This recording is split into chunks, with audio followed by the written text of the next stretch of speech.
So we got, 50 years of hip hop. Yes, sir. Of course, you not a fan, you are hip hop because you was around when it's, in the heyday when it came to the West. Everybody in the West was like, what is this? Right. And it's fortunate you got to interview one of the kings, 50th greatest, Rakim. Yes. You got to do that. And also, you got to fast forward and interview M, which is one of the greatest in this business. Yes, sir. Marshall Mathers. Marshall Mathers. Now, segueing into that, I know it came across you, the Melle Mel and the Eminem. What's your take on that? Man, at first I was like, Melly liked to get on all these different podcasts and just talk shit. It was funny to me, you know what I'm saying? Because he'd be like, man, this motherfucker be easy to destroy. That motherfucker ain't shit. You know what I'm saying? So I'm just like, okay, that's just Melle Mel. Melle Mel wrote the message. So he's going, his name, his contributions are in concrete when it comes to hip hop. You know what I'm saying? Like, he's forever in the books. You can't move that. You can't. Nobody, like, I was talking to some of Eminem's, his fans, they hit me up on Twitter sometimes and they talk to me, and one of them was talking about Melle Mel. He just made a big mistake. He's about to, be erased from hip hop. I'm like, are you crazy? No, that'll never happen. That'll never happen. I don't care what kind of song my homeboy Marshall Mathers made. Anybody could be erased from hip hop. Yeah, but especially Melle Mel. You know what I'm saying? He said, "Don't push me." You know what I'm saying? I'm too close to the edge. I'm trying not to lose my head. Hands and broken glass everywhere. Before that, remember he did the song "The Beach Street." Come on, man. Come on, man. Like Melle. Yeah, Melle is in concrete. His legacy is straight. Everything like that, And with that being said, I knew that there wasn't really a way that he could outclass Eminem lyrically. Not at this point in time. You know what I'm saying? Not at this point in time. M is one of the greatest wordsmiths to ever put words together and to ever rap. So it's like, I already knew that wasn't going to happen. And the thing about that is, man... Excuse me. I can't just sit there and I hear you talking. Yeah. I'm trying to process this. What about him? I ain't saying him is trash. I'm not saying none of that. I'm saying, listen to what he just said. When you viewers and listeners hear what he just said, run this backwards. Run it back, hear what he just said. Hell, I'll think about that about you. So you talking about yourself when you said what you said about him. Well, I mean... no, you catch that for a minute. Hold up. Just let that sit there. We kind of cut from the same cloth of technical skills, like the way we approach writing. The way we approach writing. You know what I'm saying? It's like, we come from the school of Rakim and Coogee rap, and you know what I'm saying? Yeah, we come from that school where it's like, some people are going to tell their story in this way, and then some people are going to tell their story in that way. You know what I'm saying? Right. It might be the same story, but this person is telling it in a way that's very easy to understand, and this person is making it a little more complex to understand. You know what I'm saying? But they telling the same fucking story. You know what I'm saying? So it's like, when it comes to just sitting down and putting words, like if we just break down what rap is, rapping, not hip hop. Hip hop is the culture. That's right. Rapping is something that the culture produced. It create, but when we just talk about rapping, right? You talking about rhyming words. If a person knows how to rhyme 10 words in one sentence, but this dude only know how to rhyme 2 words in one sentence, this dude over here is superior at rhyming words.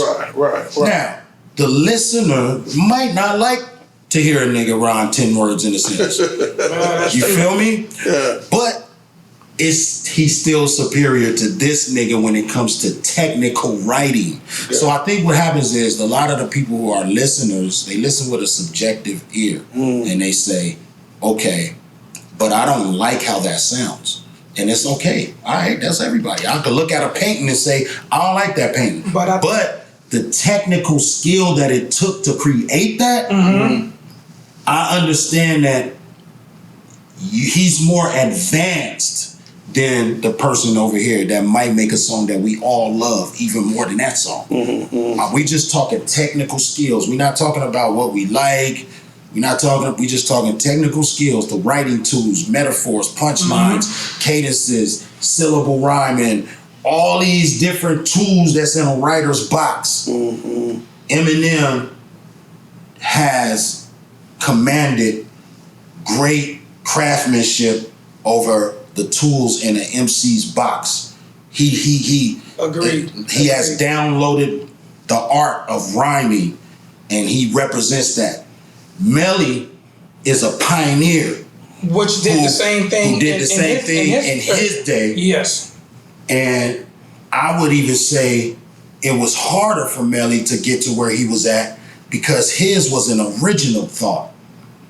You feel me? When you just like on the streets, when you an original, that's different. You get this kind of status. You feel me? Yep. So he didn't have nobody to build off of, like, you know, it was just what it is. Came straight from him. Yeah. We all got him to look at and say, all right, that's how you did your 6-4. Now I know I could do mine better because I seen how you did yours. See, you know what I'm saying? So we could build off of that. When you said the part about listening, I think that's the problem that not most, but some people have with Eminem. They're not listening. They're just seeing he's this white dude, so he can't. But that's not fair. Yeah. That's not fair at all. Because remember Tina Marie? Yeah. You see how that worked out, huh?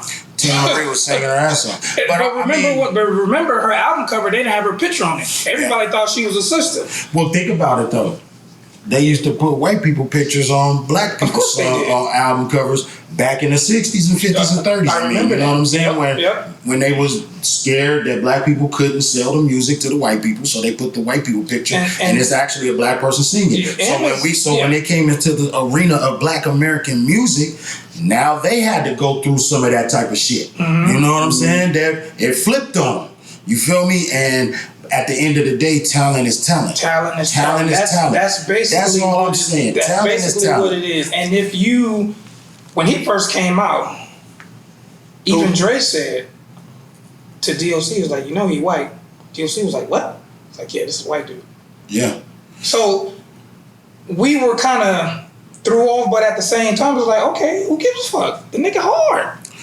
I mean, it still ain't been a white rapper who has surpassed him lyrically. Who cares? The dude is But I'm just saying, there hasn't been another white rapper. The dude is so that tells you that his skill level is at a certain point. Because of course. If we getting close to 30 years and still ain't been another white rapper who surpassed him lyrically, you know what I'm saying? That lets you know. But here's the other thing though, when it comes to the Melle Mel shit. Melle Mel issued an apology. Okay. And I thought that was a classy move. He said, you know what, I apologize, you know, because he did a diss track. He made a diss song, right? And the diss song didn't have the impact that he wanted it to. So, and he came back and he apologized and he said, you know what? You know, it's 50 years of hip hop. This ain't what he's saying verbatim, but this is what the apology was like. 50 years of hip hop. Summing it up. Yeah, the 50 years of hip hop. And you know what? I was wrong to come at him like that. And he has real fans. And, you know, I've always said that he was dope and blah, blah, blah. And I just felt like, now that part, the competitive MC in me, I didn't want to see Melle Mel apologize. You said what you said. Okay, just on that, check this out. Get them, not for the getting, but for the speak on this. Do you feel by being his friend or business partner, however you want to word it, that you have to defend him or protect him when someone goes at him? They ain't saying crook, but they goes at him through the social media. No. You don't feel compelled at no form of fashion?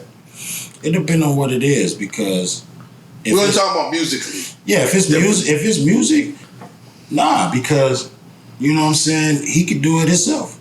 You know what I'm saying? He's capable. He's shown that. And the thing about it is, like, we have barbershop talk.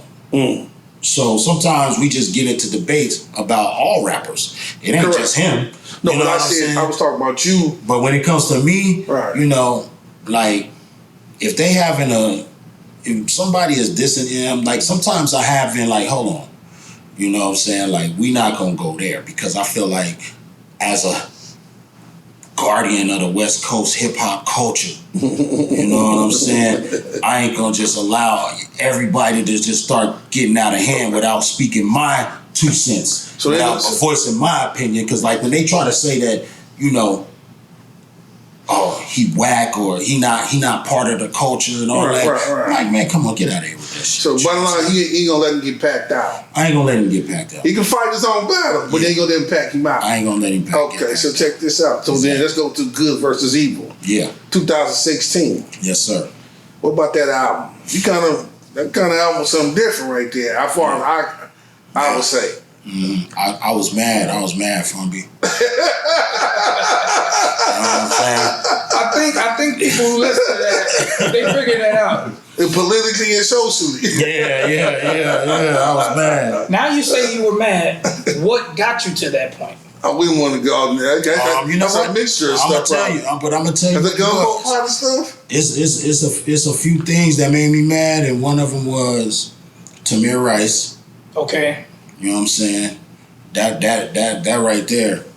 When them cops rolled up on that 12-year-old kid in that park, man, and just jumped out and smoked him on camera, and walked off and just, gave him no, just laid him off with no pay or whatever they do to him, you know what I'm saying? They didn't go to do no time, nothing.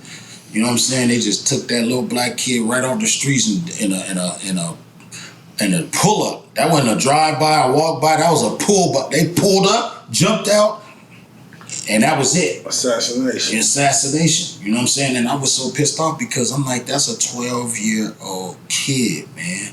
Having experienced life, don't know nothing about nothing. Yeah, right, exactly. I'm asking this. Excuse me. I think I'm trying to pin him down somewhere. Mm-hmm. Is that the first time you ever seen that happen? Oh, no, not seen it. Heard it happen. No. Okay. It's not, but because I know some stuff that happened in the city. Yes, absolutely. I mean, basically all the stuff. Yeah. And it took place right here. You from here, so you didn't. It's like, is it because it's on TV now or captured on video? Not just you, but maybe you because it's a song, but not really you, but everybody. Yeah. The stuff that's going on has always been going on. It's just captured on video and streamed through all around the world. Well, you know what happens. We've not making it right for to do it or see it or for it to happen though. Yeah, no, I feel you. You saying that now we got all this technology, we can see everything that's going on all over the world. And I seen it before, you seen it before. You know what I mean? It's like. And we talk about it in the music before. Before I've ever dropped Good versus Evil, I was dissing police brutality I was probably like 15 when I first started dissing the police in rap music. I was 15 or 14 when recording.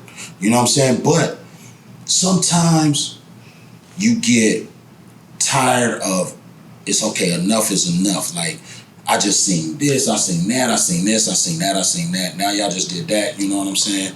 That's what it was. It was just like, it all added up. And I said, you know what? The only way I'm going to be able to get this feeling out of me, this rage that I'm feeling, I need to go inside the booth. Every day I wake for like my life on the line. Jungle in these streets, speaking beats are on the line. Hustle to increase, put it all on the line. House to spouse, family freedom, walking yards on the line. Every day on the line. Every day on the line.